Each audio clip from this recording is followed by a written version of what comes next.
And I think it's actually regrettable that Wittgenstein's influence has faded a bit recently in philosophy, being rather replaced with a very scientistic conception of truth. Wittgenstein said that life can educate you to believing in God. And by life, he included, explicitly mentioned, sufferings of various sorts. Um, I think the point about that is that suffering can be a kind of catalyst. It can soften people, open people's sensibility so that parts of reality that before were hidden start to become visible. So, and this connects with what you said at the beginning, the new epistemological model that I'm trying to promote, which I call an epistemology of receptivity.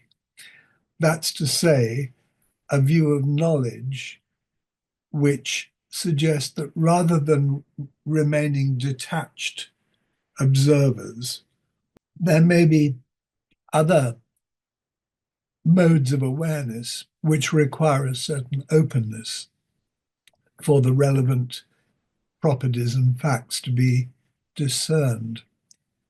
The American philosopher Martha Nussbaum said that for example, gave a very good example, I think, from literature. In experiencing a great novel or poem, she said, we have to be porous, like blotting paper, prepared to give ground, to soak up the material, to receive it, in order to discern it properly. If we always remain step back, analyzing, criticizing in a kind of left brain way, to use that useful shorthand, then we're cutting ourselves off from perceiving it properly. So there is a genuine form of knowledge, I think, which requires more than the scientific method.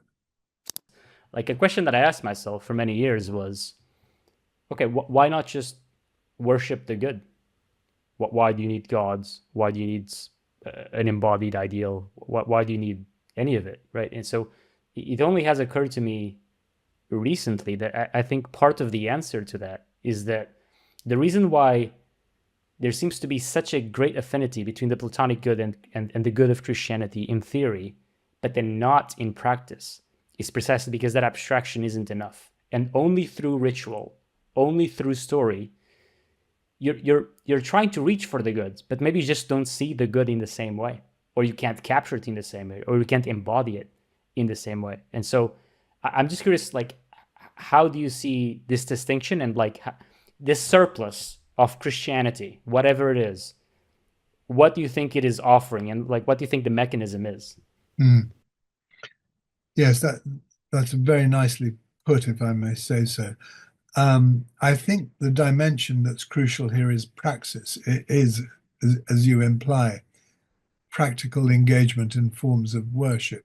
I've used the phrase the primacy of praxis in some places in my work. And in that Humane Perspective book, there's a paper called, the final chapter called Engagement, Immersion, and Enactment, which is published some years ago now. And the idea is that in worship, we don't just affirm the good, our allegiance to the good, but we somehow enact it. We are, the American philosopher Robert Adams, talked about being for the good.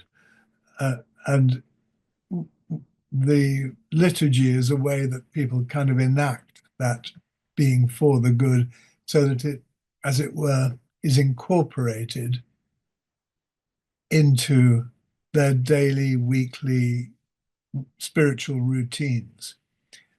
Uh, a lot of philosophers, I, I hesitate to criticize my philosophical colleagues, but I think a lot of them are very left hemisphere thinkers. That's to say, they want to consider things in a very detached and abstract way. The point about forms of worship is that we engage not just as affirming the truth of a doctrine, but as enacting it in movement, in song, in solidarity with others around us, in liturgy, which is a form of stylized service which plugs us into a tradition. Um, and so those dimensions, if you like, the physical dimensions, the emotional dimensions, the whole structures of worship are very important. And it may be that a certain type of person could live just with affirming the sovereignty of the good in a very philosophical and abstract way. But I think Iris Murdoch shows in her novels that there are pitfalls in thinking you can solve life's problems merely as, her novels are full of characters who are rather philosophers who are very clever, but who are not actually in touch with the deep feelings that drive them. Philosophers are very good at rationalizing things and often very unself aware. And the self awareness is fostered not just by discussion or theory, but by praxis as well.